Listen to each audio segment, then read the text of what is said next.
And welcome, ladies and gentlemen, boys and girls, dogs and cats, elephants, zebras, fairies, and gypsies, to this episode because I I pulled one of my pranks tonight.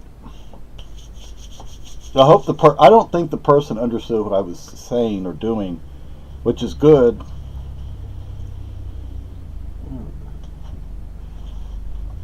We live on a sort of a back road, but there's an awful lot of traffic on this street.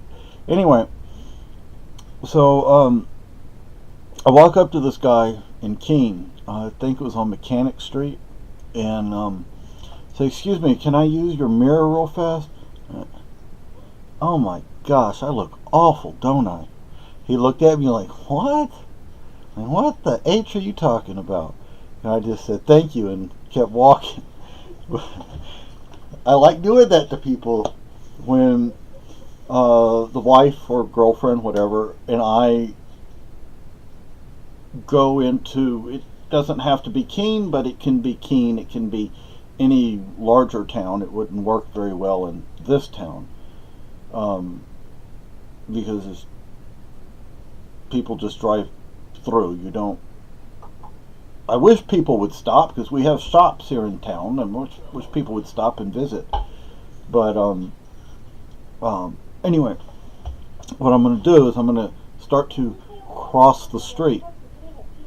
And when I do, now I have to use a cane when I walk, so it's going to make it a little more difficult.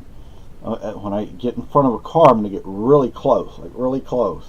And I'm going to start stepping over. I'm going to look, and then I'm going to step over it, and then I'm going to keep walking. You don't say anything to the driver. You just stop and step over it and keep walking, and we'll see what happens. I've seen videos where people do that. And sometimes drivers will get out of the car and go, "Look, that's the goal. That is the goal."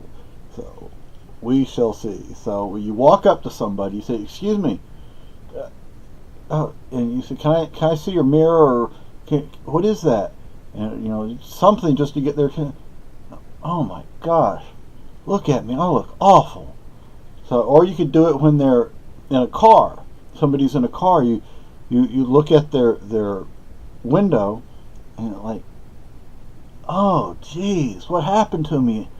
I'm hideous." You do something like that, but their window has to at least be cracked so they hear you. But anyway, so that was my prank for today, and who knows what prank I'm gonna pull next.